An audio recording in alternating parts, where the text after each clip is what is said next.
Today, we're diving into what truly means to be a good dad. Fathers come from all walks of life, each with their own stories, challenges, and joys. Together, we'll explore the values, experiences, and lessons that define fatherhood for the men who live it every day. So grab a seat and join us as we listen to these heartfelt stories and insights about what it means to be a good dad. Hi, Aaron. Hi. How does it feel to be on this side of the microphone instead of the editing side of the microphone? It's not too weird. I spend a lot of time on this side of microphones, more than you realize. Yeah, but do? not here. I do. Doing what? Did Sound you not check. know he has a secret podcast No. that he just sings everything? No. All his content is like, I've had a wonderful day today.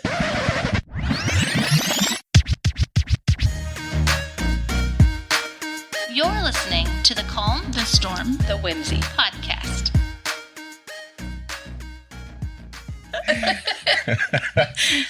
Part of my job is performing sound checks. So sound I spend a checks. lot of time checking microphones. He's like, I've got this. Can you answer the questions on a microphone? What's that? His answers Can are you all going to answer be questions check. On a microphone? Can I answer questions on a microphone? Mm-hmm. Yeah, sure. Oh, okay. Are you guys going to snuggle? I thought you were going to No, snuggle. We're gonna we're fight the staying whole far time. away from each other right now. We're in a workspace. Just don't ask me to remove a refrigerator or anything. Oh, yeah, we just talked about that. Okay. What does it mean to you to be a dad? It's a big question. And I would say there's a lot of different ways that can be answered. I think that for me, being a dad is first and foremost about being a steward of the lives that God has entrusted to me for a period of time. And so before you had children, Mm-hmm. I feel like everybody has an idea of what it means to be a parent. Mm-hmm. But what has changed for you since you've had kids versus what maybe you thought it would be like to be a dad? I think investing in the lives of my children and in my family,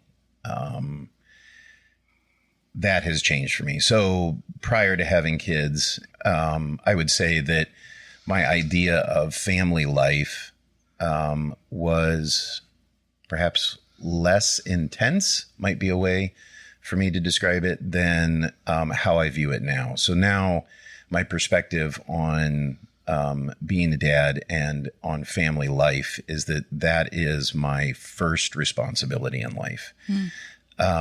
As opposed to it just being something that you do sort of naturally as an outgrowth of getting older and establishing yourself as a family.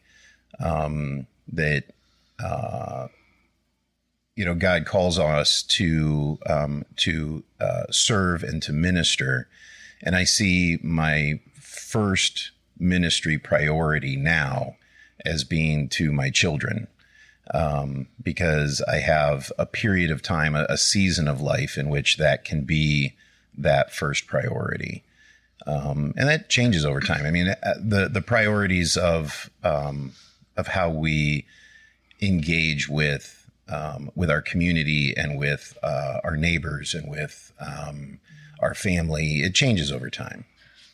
So who or what has influenced your perspective on fatherhood the most?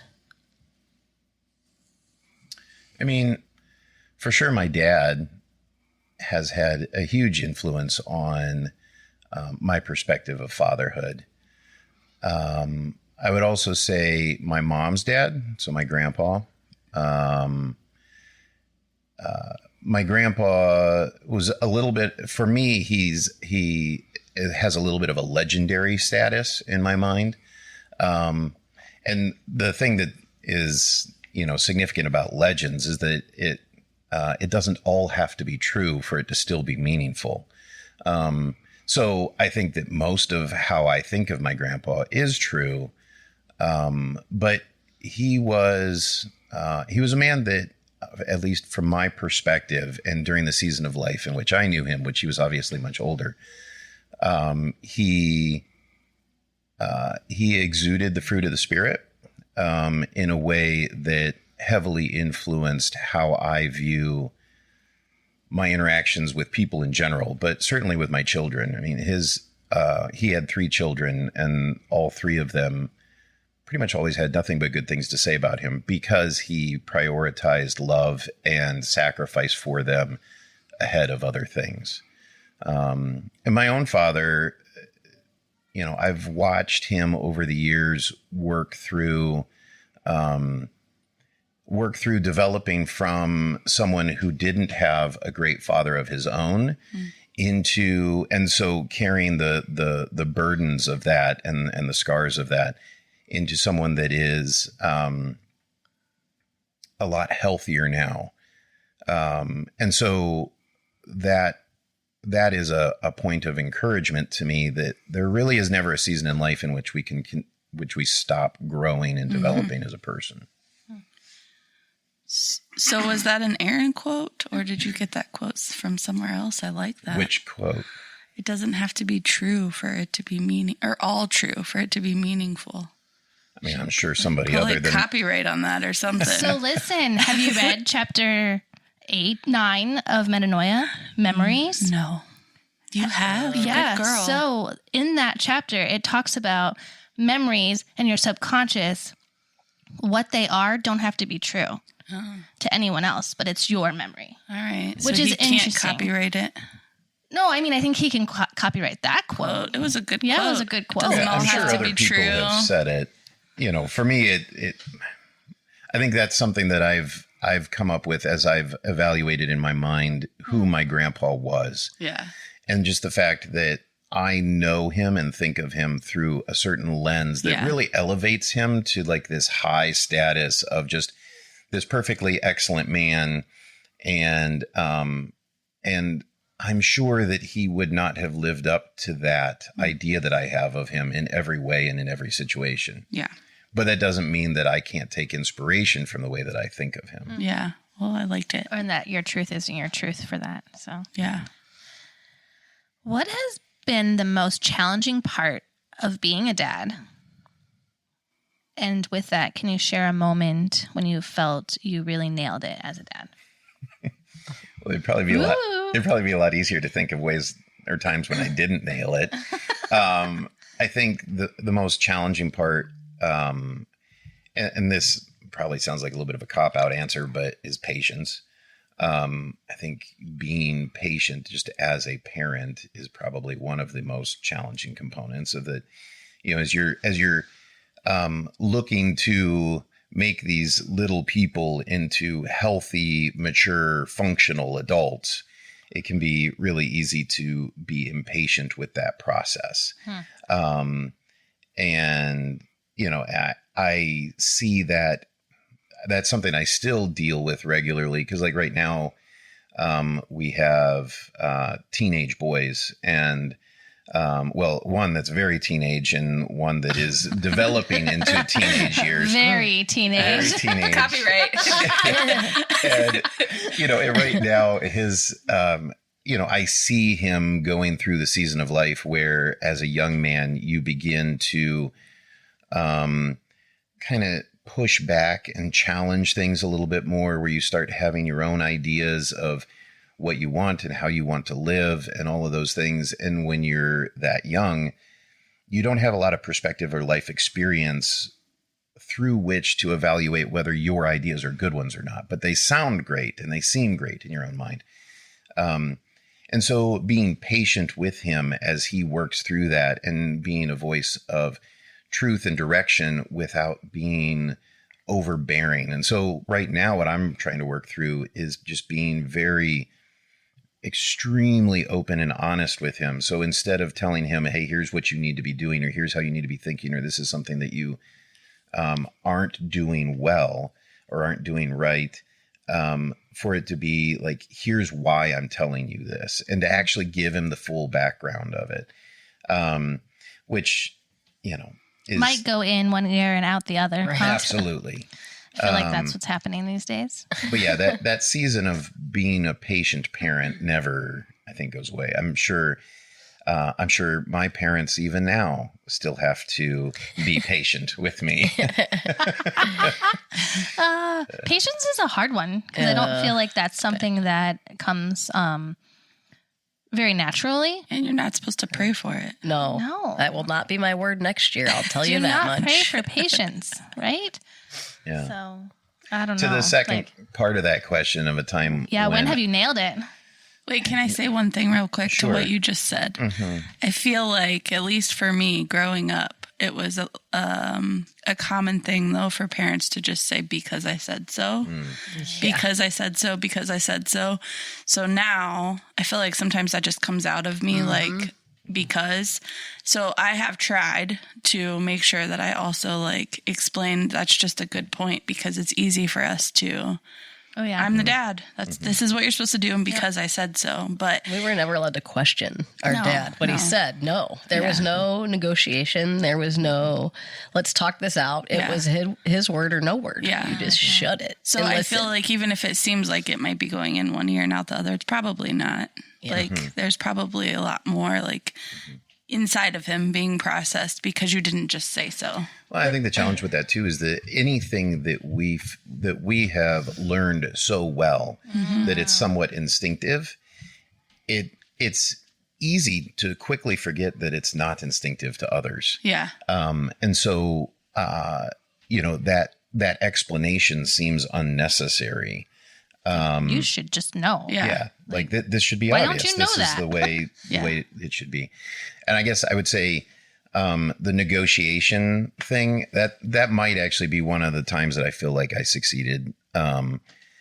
When Pacey was 8 and 9 years old, he badly wanted a cell phone because his all of his friends were starting to get cell phones, and he wanted to be able to text message them. And I was very resistant to him having a phone. And there was one specific instance where he came to me, and he did this so well. He approached me and asked if we could talk about it. And then he presented a pretty compelling and respectful argument for why it was important to him. And one component of that was that he felt left out. And I realized that it was like, okay, so that is reasonable. It's a reasonable thing for him to communicate that. And it's a reasonable thing for him to be asking me to reevaluate my position on it. And so I told him, I said, well, okay, I will research this. I will look into this, and I will look for a solution. And I did, and found what for me has become that has turned into all of our kids are allowed to have a cell phone beginning at the age of 10. So on their 10th birthday, they can have a cell phone, but they have to buy it themselves, and they're only allowed to buy a light phone, which is just a kind of dumb phone that has one of those reader screens on it. So it can't display images. It can't get on the internet. It can't do apps, but it can text message and call, and it does some other things. It has a calculator and other things that aren't really all that important. I think it has music now too. It does. It's a like an MP3 player. Which hasn't always been the most popular decision for him. He wanted that smartphone. And there've often been a lot of complaints about like, oh, my friends make fun of my phone, and because it's small and it doesn't do all these things. And but it's been healthy for him and a relief for me to know that the device itself is protecting him from some of the things that I don't want him to have access to. Fast forward. So he saved up his money and he bought the phone, and it allowed him to call and text message his friends, which was what he was asking for. Now, of course, that has continued to be a point in our home where he's been asking for, when can I get a smartphone? When can I get an iPhone? When can I get an iPhone? And I always used to tell him well, when you're 25 or something like that, but which he hated. Don't do it. But he just got an iPhone because he's going into high school. So I think that will be the new age marker thing, that in the summer in between middle school and high school, they can have an iPhone. And my strategy for that is that hopefully he's learned some some wisdom in how he handles the device, and that the device is a tool and not a toy, and all those kinds of things, and to keep track of it and not lose it. And but it leaves me time while he's in high school, before he's truly starting to move out of the reach of my influence in his life, to continue having some influence over him using his phone in good ways. I like it. That's a lot. Sorry. No, I don't Long mean story. your story. I just mean it's a lot. Yes. Like, we say that a lot. being a dad and a mom and parent is not easy. It's a lot. It's a lot. Copyright that. Yeah. Let's do it. So what are some of the most rewarding parts of fatherhood for you? Not necessarily with everyone, but certainly with my children. I'm a hugger.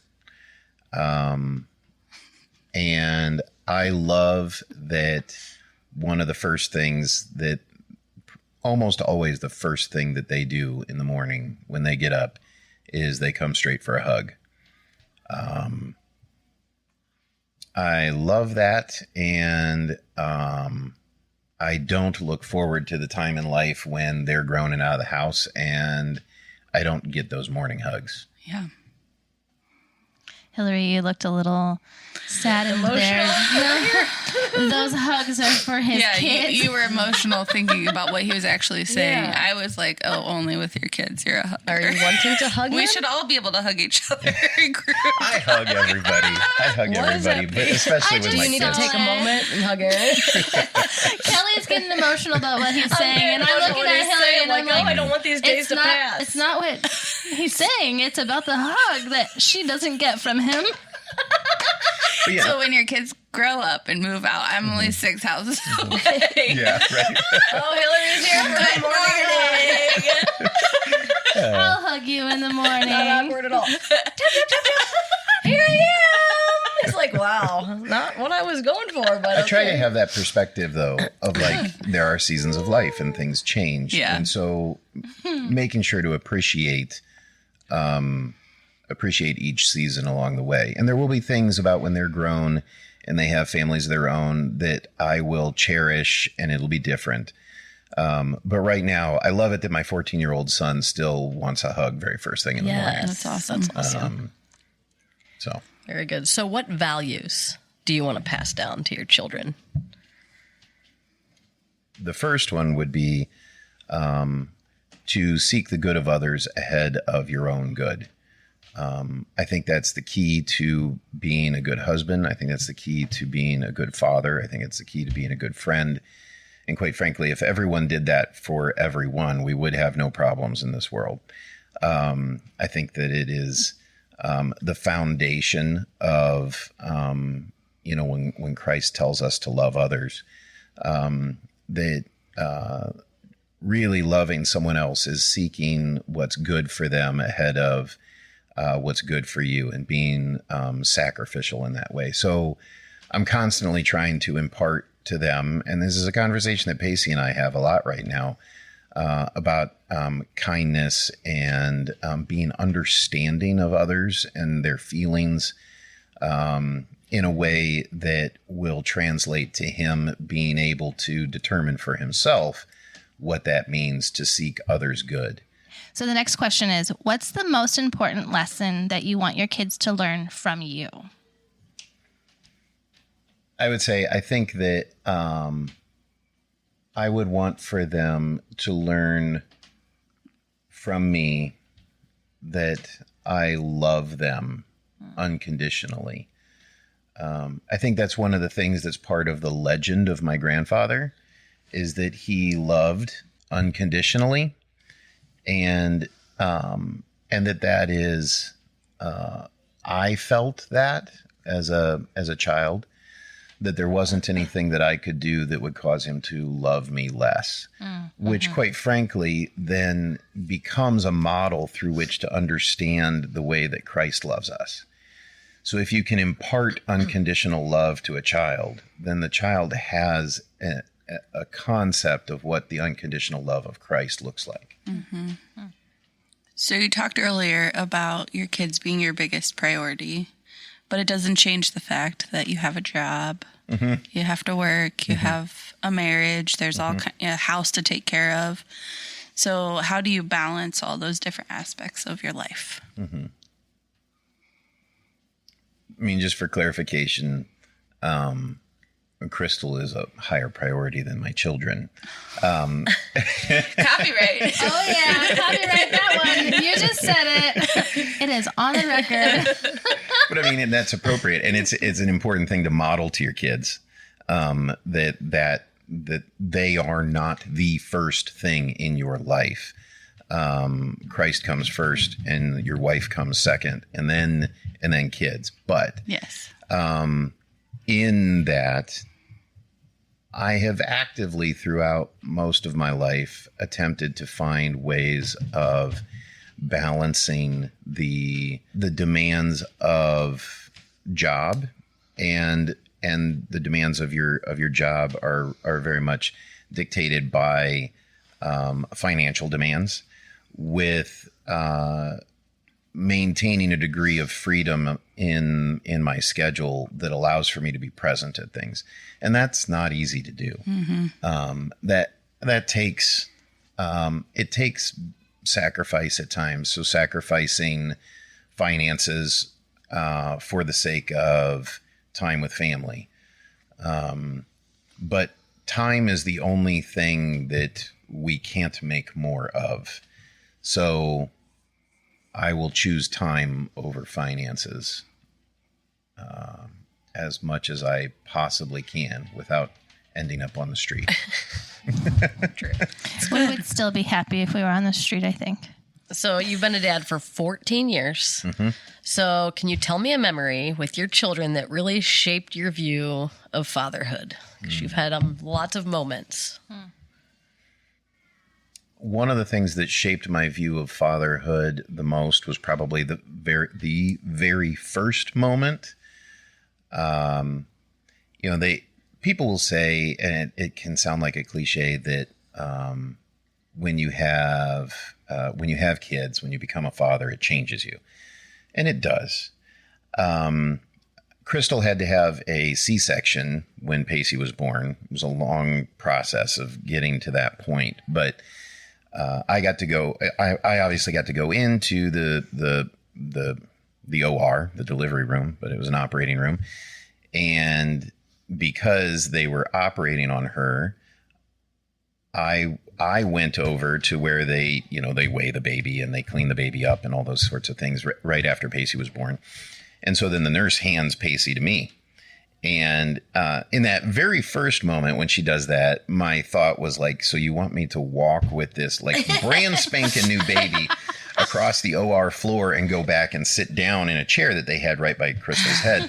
And so there's like a moment of intimidation by, around that of like, well, gee, I hope I don't trip over something, But I walk over with him and sit down, and he was not screaming, and he was very alert and staring at all of the lights on the ceiling, which, isn't terribly surprising because like he hadn't seen light like that. So he's looking at all the lights.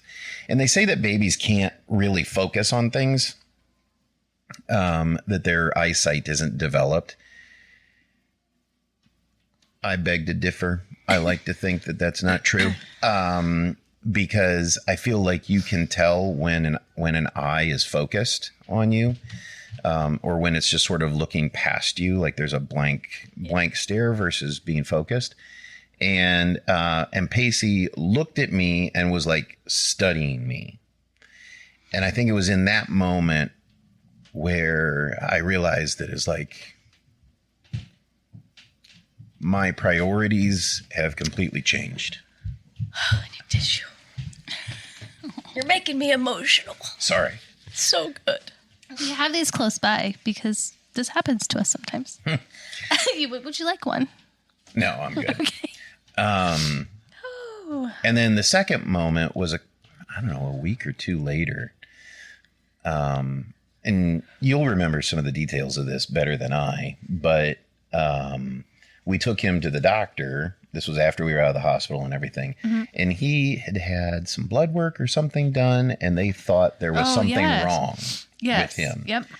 and like fired off alarm bells and all this stuff. And it turned out to be nothing. And it turned out to be that the doctor was interpreting his blood work the way that they would for an adult because he or was an adolescent. being seen by like our primary care because she was also supposedly like a family pediatrician also. And so it just got really messy. So we had to take him down to Children's Hospital, and they had to do a bunch of blood work and like these little itty bitty teeny tiny needles in order to, take blood and all this kind of thing. And it was scary. And so like in that moment of like, oh my goodness, like what if there is something actually wrong medically with him? And of course that scared me. But then it was also in that moment where I first confronted, I think, what I said at the very beginning about stewardship, that Pacey is my son for a season of life, but God is his true father.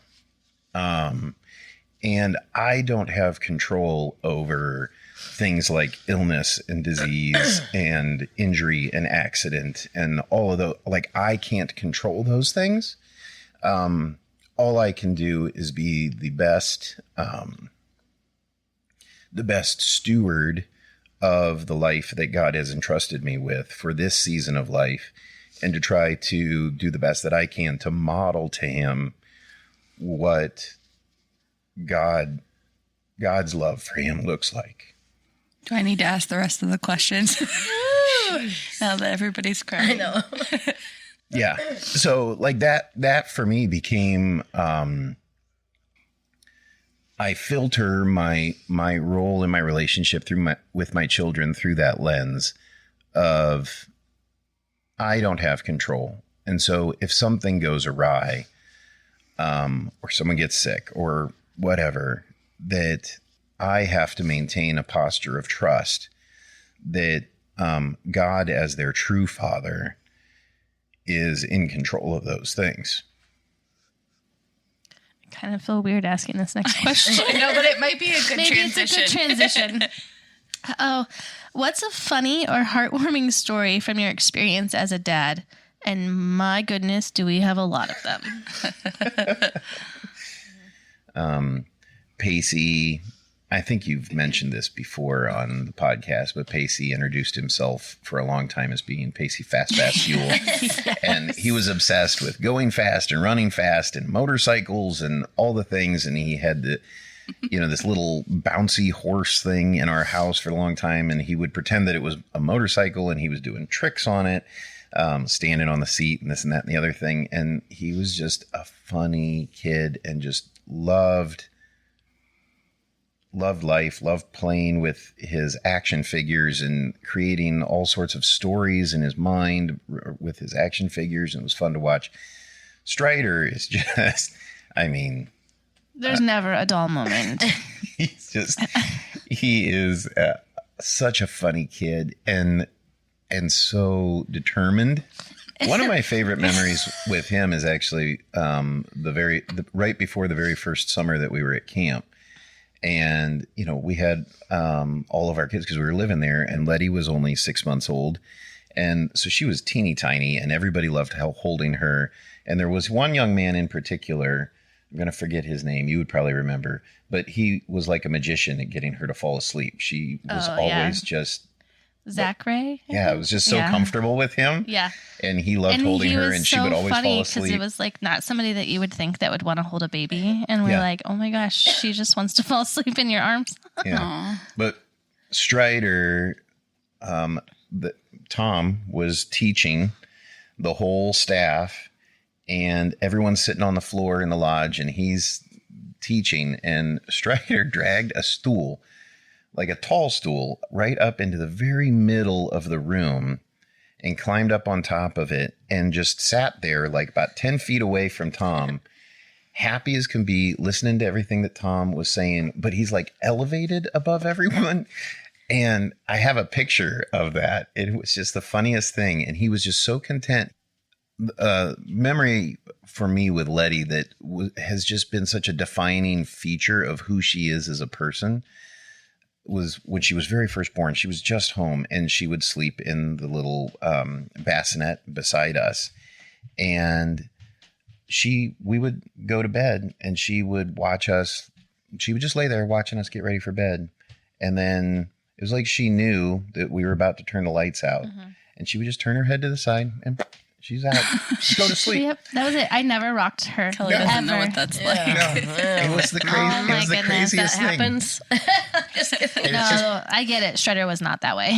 It's just been so defining of who she is as a person, because she's kind of comfortable in almost any situation. She is always just sort of at peace with things. Still goes to bed when we tell her it's very time. easily. Yeah. Just That's gets awesome. in bed. But Yeah. So I don't know who all listens to our podcast, but I would say a majority of the people that listen are women. And there's some already married women, but what about for single women looking for a husband? Because a lot of times I feel like when women are looking to get married, they're not always thinking about the father that they're bringing into their home for their children. So what advice would you give to single women? To single ladies. we're going All to sing single that every ladies. podcast. As to what they should be looking for in future father of their kid, and also for them themselves, like what role does a good wife play in fatherhood? I feel like that's a little bit of a dangerous question to answer. So I'll tell you what my first reaction is. My reaction to that question would be that you probably know him. You're just overlooking him. Because the man that you want to spend your life with isn't going to be the party guy that that just heartfelt. yeah, he's not the party guy. He's not the bad boy that you're going to fix. Yeah, so like I said, this could be a dangerous question to answer. I'm enjoying it. She shared it many times. I'm uncomfortable, but no, I'm just kidding. You've shared it so many I am times. not uncomfortable. But there's a decent chance that you probably know a really nice young man who works hard and has a heart for others, is caring for others. But he's not the flashy guy. He might not be the most handsome guy out there. He's not going to be the guy that is posting pictures of himself on Instagram and, while he's at the gym and showing off. Like, I'm not saying that some of those guys aren't good guys too. I don't know. Like, that's probably not an unfair, or that's probably an unfair thing for me to say. But there are a lot of quality young men who get overlooked because they don't fit that model of, macho and handsome. And I mean, the same thing goes in reverse for women. We create these stereotypes of what the ideal woman would be or the ideal man would be.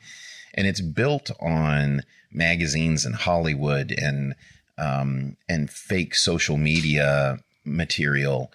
And it's not a reality that anyone who you really want to spend your life with can live up to.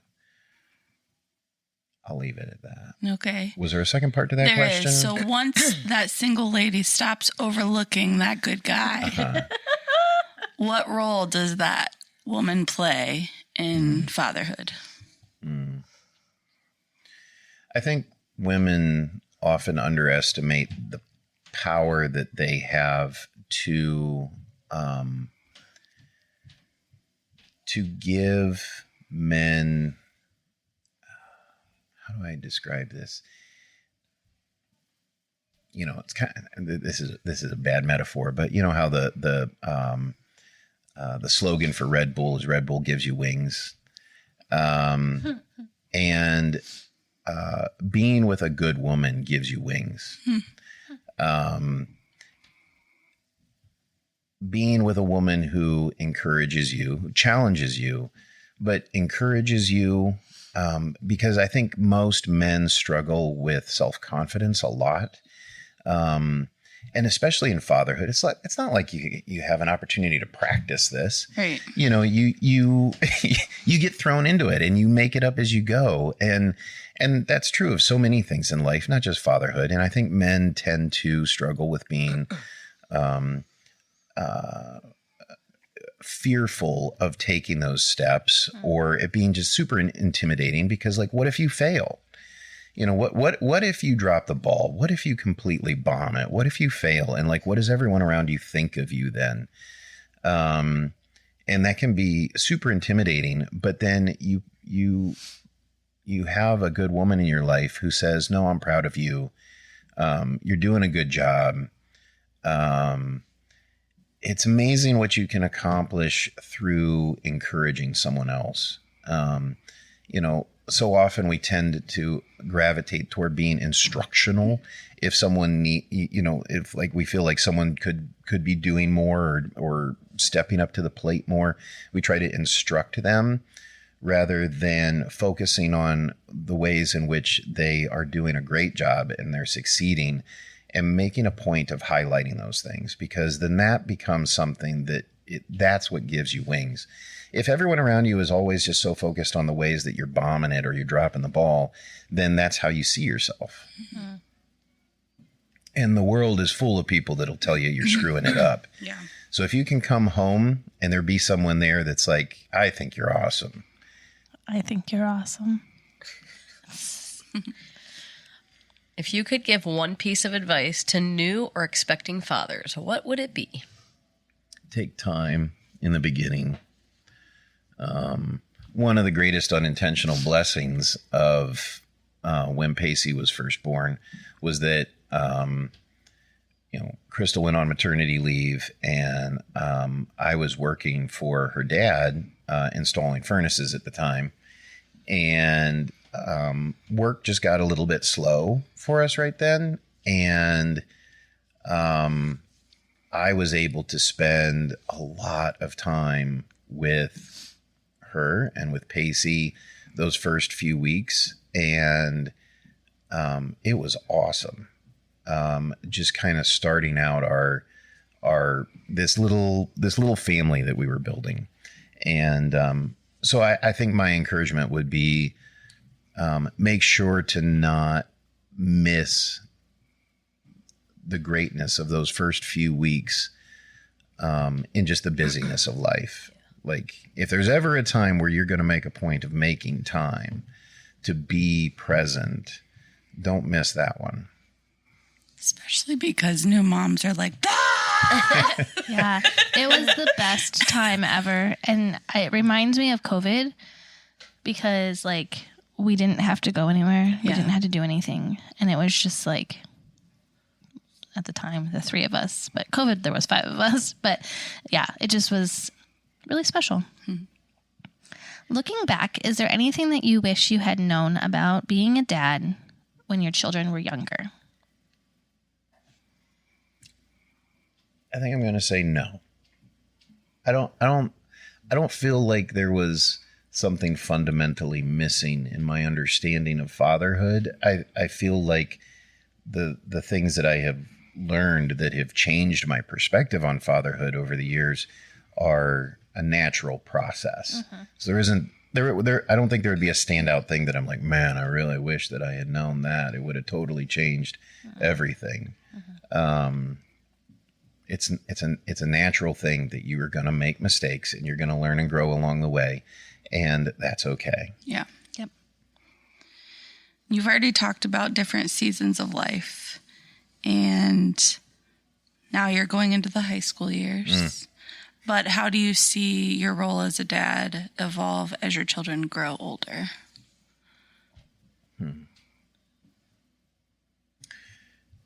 So, one of the men that I deeply respect and look up to in life, because he's a great father, Give me a second. I'm going to start that story over again because I don't know why it's making me you're emotional. not One of the men that I really look up to as a great father, and I deeply respect him, is Daryl Scott, guy that I got to know through my time working at camp, and he has 4 boys. Yeah, 4 boys. 4 boys. The oldest is now married in mid-20s or something. Yeah. The youngest, I think, just graduated high school. Yes. And I was having a conversation with him one time. We got together for breakfast, and I don't remember how it came up, but I thought it was such a beautiful thing. He was talking about how he has all these pictures of his kids in his house.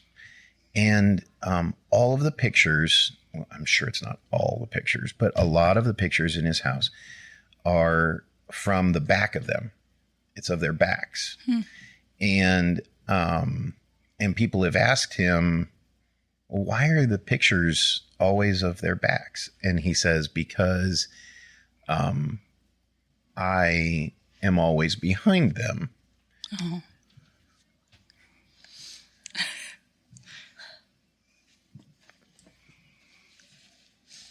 It's stupid, the things that get me so emotional. I love it. It's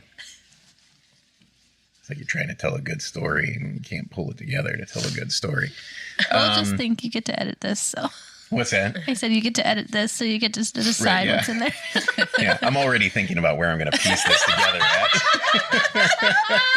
You really good stuff. Like in my head, I'm like, was- all right, so what did I say before I started getting emotional so that then I can cut Gonna it take there? him triple the I time. was thinking about where should I start the story over again so that it all goes together. But Welcome to being on a podcast. yeah. But he just said it's because I'm always behind them because I have their back and I'm supportive of them. And so I like seeing them as they advance into life. And it's not I'm leading them and they're following behind me. He's trying to give them those wings to launch into life. And so he's always behind them. And so, you know, they go on vacation and he takes pictures and he's always behind them. People are like, well, why are you always behind? Like, why can't we see their faces? He's like, well, because I'm always behind them. And I think that's just such a beautiful picture of what it means to be a father of older kids. Is that your role changes from lead and guide to support and encouragement. What are your hopes for your children's future, and how does that influence your role as a dad today? So there's a picture that I've seen going around. It's a cartoon depicting four men at different ages. The youngest is a child. So you have the oldest man who would be the great grandpa to the youngest, who tends to be verbally harsh, anywhere from just harsh to abusive, which is very common in sort of the, you know, what we would call the Great Generation, the World War II generation. They and this would be very true of my dad's father. He was, I loved him, but he was a harsh man and he was very harsh with my dad. And so then the next one would be my dad. And it's so true in our relationship. He's quiet. He has internalized a lot of that he got from his dad, and he's very quiet. But he's holding a shield that is protecting his son from the harshness of the generation before him, which then allows for his son, who would be me, to be he's speaking encouraging words to the youngest. To be honest with you, I don't completely remember what the question was, but somehow that really... Children's future. It's the right answer. I just want to go hug my kids right now. That's all. Can we stop? Because I have to go hug them. I'm just kidding. Woo! Yeah. We're gonna need a beer after this.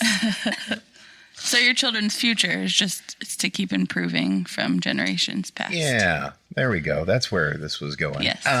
Yeah. So for me to be able to speak truth and encouragement into them so that they can then take that, my hope for them would be that they're able to take that forward and grow beyond. Mm-hmm. The cartoon does not depict the next generation. But the growth is there. You see. But my hope would be that broken, harsh, broken from the harsh, But protective. Of that, and then encouraging. And so then launching with that perspective of, hopefully, the way that I would interpret that is that my children then get to launch with a perspective of what the unconditional love of Christ looks like in their life, because they've been able to experience that in a way that the previous generations haven't. That'd be my hope. Oh. There's also the phrase out there that, hard times make strong men make good times make weak men. And it's a repetitive cycle. And weak men make hard times. And so my hope is that in the effort to give my children a good launch, that I don't make them into weak men. Wow. Well, now that everybody's exhausted, I would like to close with one request. Mm-hmm. If the Easter egg for this episode could be all your copyright quotes, just one right after another, that would be amazing. Because, wow. And us saying copyright. Mm-hmm. Thanks for having me. Yes. Thanks for being here. And I just want to say a couple things real quick. If I can make it through it, we'll see. Probably not. Here we go. That I wouldn't pick anyone else to be my kid's father. And I'm sorry that I passed you by so many times. That was supposed to be a joke, but that's before they were married. Yes. Yeah. So all the single ladies, he's out there. He's probably right in front of you. It took me a little while to convince you that I was the right guy, but we got there. A little while? we got there. Thank you for joining us today as we explored what it truly means to be a good dad. Remember, it's about showing love, patience, and understanding, being present in the small moments, and guiding with kindness. Every dad's journey is unique, but at the heart of it all is the desire to raise happy, confident, and compassionate children. Thank you for listening, and to all the dads out there, keep striving to be your best. Thank you for listening to a production from Family Simple Media and the CSW Podcast. Follow, like, and subscribe at CSW Podcast on Apple Podcast, Spotify, Facebook, Instagram, TikTok, and YouTube.